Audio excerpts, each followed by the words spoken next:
Hello, my friends. Welcome to How to Be a Great Project Manager. Let's first of all talk about how to get into project management. The quickest way to get into project management is to begin learning it and to immediately begin looking for opportunities where you will be given a chance to learn more. So if you are not a project manager today in your everyday life and you want to be, I would advise get the knowledge and keep building. Start looking for work immediately. In fact, after my course, I need you to start looking for opportunities. And I have a course that is available on Udemy. It's a 5-hour program. I'm going to put a link below and you can get onto that program and begin learning project management today. No certifications attached, just vanilla flavored project management. I think you're going to enjoy it. So going down to pm101.pmradio.org. That is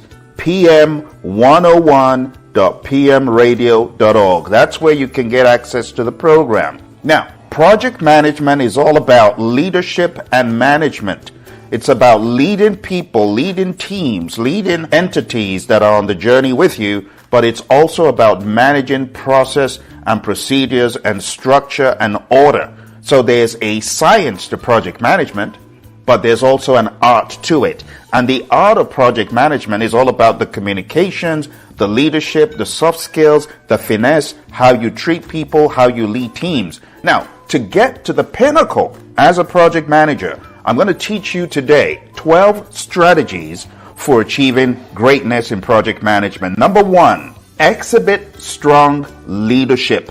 An excellent project manager is one who understands the power of conviction and enthusiasm. My buddy Ed wrote a book called The Magnetic Project Manager. A lot of project managers don't have the magnetism. You need to build magnetism. You need to build conviction. You need to build enthusiasm. And this will help guide you through challenges when you are capitalizing on each member's unique strength and fostering accountability. But it needs to start off with you, exhibiting strong leadership. Where do you start from? Yourself. Lead yourself exceptionally well, my mentor, John Maxwell, would say. And what that means is do your job well first. What that means is grow into your strength by growing daily. Have a growth plan. Don't rely on dumb luck to grow. Don't rely on the process of the company to help you grow. No. You build a method and grow as a leader. You have to learn leadership. Leadership is all about one thing. My mentor Johnny would say the true measure of leadership is influence. Nothing more, nothing less. But you need to begin influencing yourself. Influence yourself to do the tough stuff. Influence yourself to learn a certification. Influence yourself to learn new skills. Just as you are on the call with me right now, you need to keep doing that daily. He says leadership develops daily, not in a day. Strong leadership is crucial. A strong leader is one that has a backbone, someone who is not moved by the tide of others. You need to be resilient and you need to be extremely focused on your definite chief aim, which, by the way, should be success. In order to succeed as a leader, you need to be focused on 3 things. Number 1, know your purpose and your goal in life. Channel that into the organization you're in and see it as being part of your definite chief aim to display excellence. Number 2, to become a great leader, you need to maximize your potential.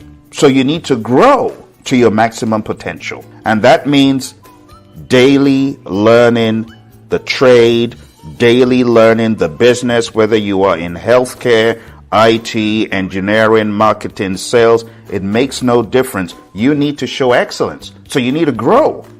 And growth doesn't happen by dumb luck. So you need to grow to become excellent.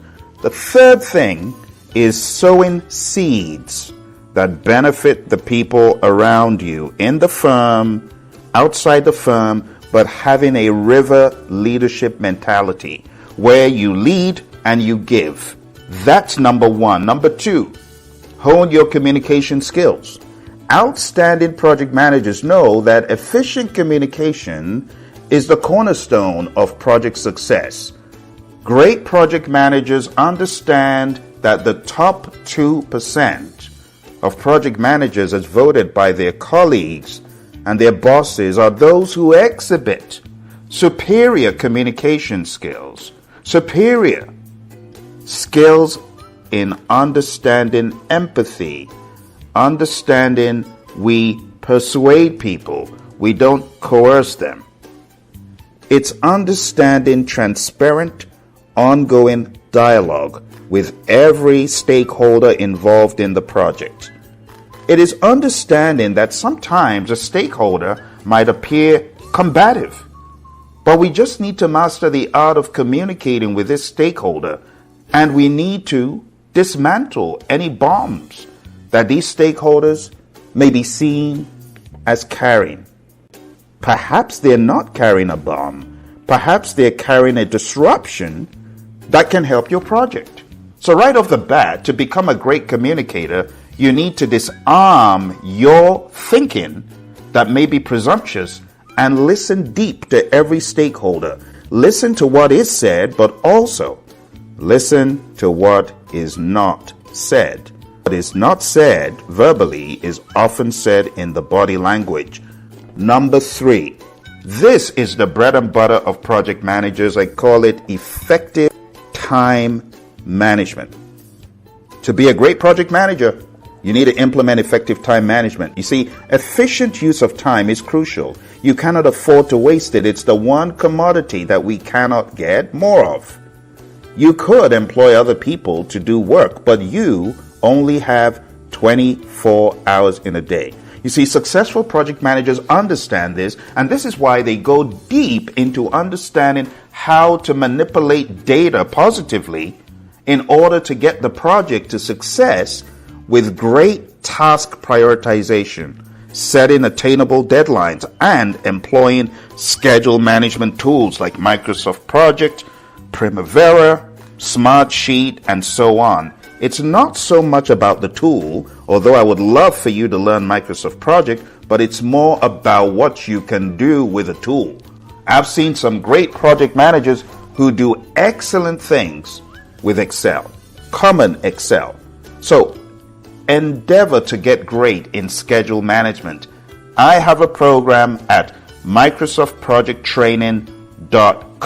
If you want to blow up your Microsoft Project understanding, maybe right now you are not very good in scheduling tools, I encourage you to go to microsoftprojecttraining.com and sign up for a program which will allow you to be on our learning system for 6 months and develop your skills. Number 4, acquire technical competency. A great project manager possesses a solid understanding in the project's technical aspects, enabling informed decisions and garnering the team's respect. The problem with a lot of PMs is they tap out when technical comes to town. You cannot afford to do that because you're working in a technical domain, whether it's pharmaceutical, healthcare, education, engineering, IT. There is a technical bent to it. You might be in the food industry as one of my clients. You need to understand the industry and you need to understand the technicality at play. You need to understand the lingo and the jargon. When you are able to do this, you are in a more powerful position as a project manager because then you can harness the power of understanding when you are influencing team members. And what we call this in the world of management is expert power. Expert power comes from one's experience. For example, someone could be in the health industry and understand expert knowledge about certain surgeries. Well, that's enough to captivate the attention of those you're trying to lead, and there is a place for expert power. Number 5, demonstrate proactive problem solving. Let me ask you a question. What is your problem solving approach? How do you solve problems? What is your framework for solving problems? You see, great project managers anticipate what is coming round the bend. They anticipate problems. We call that risk management. A great project manager understands that mischief, first of all, starts off as a risk, and it evolves into becoming an issue or a problem or an impediment, an obstacle or a blocker. And therefore, you should understand as a project manager that you need to have a method to the madness. So to demonstrate proactive problem solving, I encourage project managers to start off way before the problem becomes a problem. The problem started off as a risk. The question is, did you see the risk coming, or did it catch you unawares? Well, if you saw the risk coming, effectively capture that information and manage it before it becomes a problem. Great project managers are able to anticipate problems, tackle them with innovative solutions, bring the team to the table, ask the team, should we avoid, should we transfer, is this something we need to escalate, should we accept it, should we mitigate it, what should we do? Great project managers beyond risk management, when risks really become problems, understand a 5-step approach. And I'm going to give you the 6-step approach, which I call the DIGCIV approach.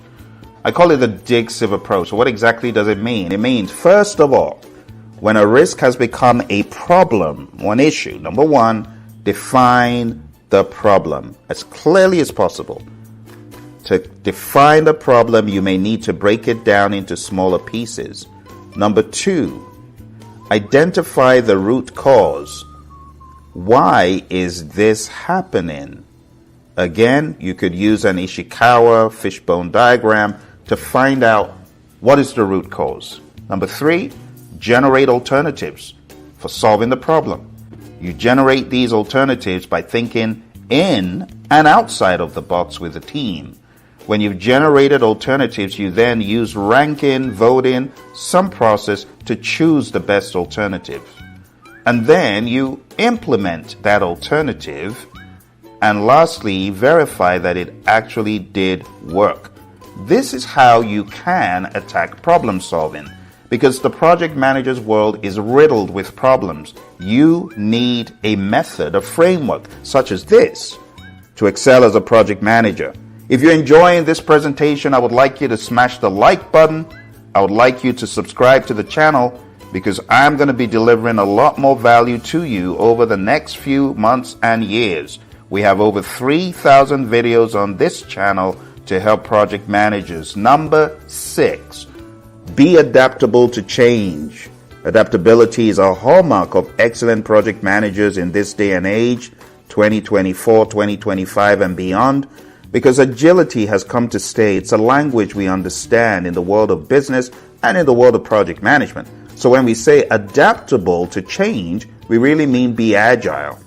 Great project managers pivot gracefully, happily, in response to the never-ending change around them without losing focus on the project objectives. The great Mike Tyson said everyone has a plan until they're punched in the mouth. When you're punched in the mouth, your little plan won't work. You need to be able to adapt to change. Number 7, nurture stakeholder relationships. In my mentor John Maxwell's book, How to Be a Real Success, the first letter R is for relationships, because we understand that in order to be successful in life, we need strong relationships with value individuals, value in mind, value in terms of favor that they're willing to do for you. In my world of project management, I would not be where I am today if not for my mentor, who positioned me for success by first of all encouraging me to get certified, and beyond certification was the door into a company that you may know called Skillsoft. Well, I wouldn't have gotten into Skillsoft to train and coach and hone in on my skills as a trainer without Mary's intervention. A lot of times people fail to realize that relationships catalyze your success. The Stanford Research Institute in their surveys found out that Success in business was attributed by thousands of managers to be 87.5% relationship and only 12.5% technical abilities and prowess. What does that tell you? It should be a signal to you that in order to evolve and grow and expand to your maximum potential, to, as I call it, kill the game, you must build robust relationships with stakeholders, balancing their needs and their expectations through consistent engagement. If you ask the question, what can I do for my stakeholder? Consistently, your stakeholder will do great things for you.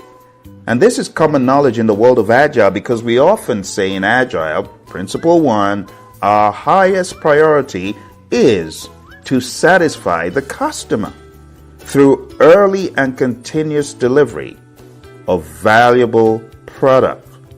So as a project manager, you need to have that in your forefront, understanding that stakeholder relationships are key. The stakeholder is why we have a job. Number 8, engage in lifelong learning. The best project managers are those who are perpetual students of their craft, moving from one piece of project management to the other, moving from an understanding of how to put a WBS together to understanding schedule and then cost and then quality, and even then going back for seconds. They continuously update their knowledge and skills to stay current with industry standards. Number 9, encourage team collaboration. Every great project manager understands that teamwork makes the dream work. I like a quote from Anna Wintour. She says, "You are nothing without the team."